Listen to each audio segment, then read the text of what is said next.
خبربین کے تمام دیکھنے والوں کو السلام علیکم ورحمۃ اللہ وبرکاتہ۔ مکہ مکرمہ سے اہم خبر کے ساتھ حاضر ہیں۔ رحمتوں و برکتوں کے مہینے رمضان کی آمد میں اب محض چند روز باقی رہ گئے۔ اس حوالے سے سعودی عرب میں بھرپور طریقے سے تیاریاں جاری ہیں۔ حرمین شریفین کی انتظامیہ کی جانب سے ماہ رمضان المبارک کے استقبال کی تیاریاں مکمل کر لی گئی ہیں۔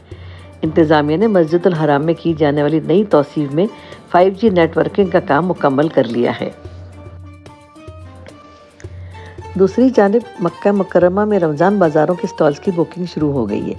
اتھارٹی کے ذمہ دار کا مزید کہنا تھا کہ آب زمزم کے کنویں اور شاہ فہد تہ خانے پر کیا جانے والا توسیع اور مرمت کا کام بھی مکمل ہو چکا ہے۔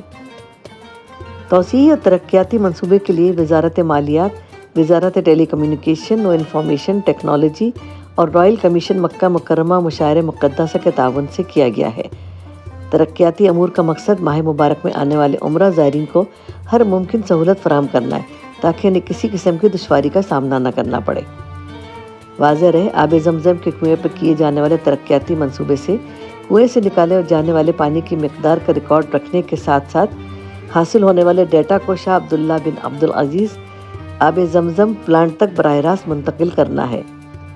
کنویں سے نکالنے جانے والا پانی کی مقدار کا ریکارڈ مرتب کیا جاتا ہے۔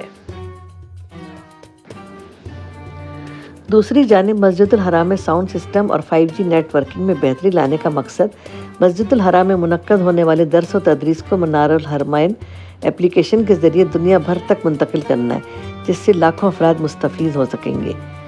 حرمین شریف انتظامیہ کے دینی امور کے سربراہ شیخ عبد الرحمن السدیس کی نگرانی میں رمضان المبارک منصوبے کا اعلان اتوار کو نماز ظہر کے بعد ہوگا۔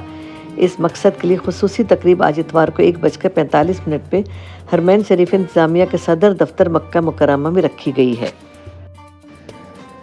واضح رہے کہ حرمین شریف انتظامیہ نے مسجد الحرام اور مسجد نبوی میں رمضان المبارک کے دوران لاکھوں زائرین کے استقبال، انہیں بہتری خدمات کی فراہمی اور سہولت کے لیے جامع منصوبہ تیار کیا ہے۔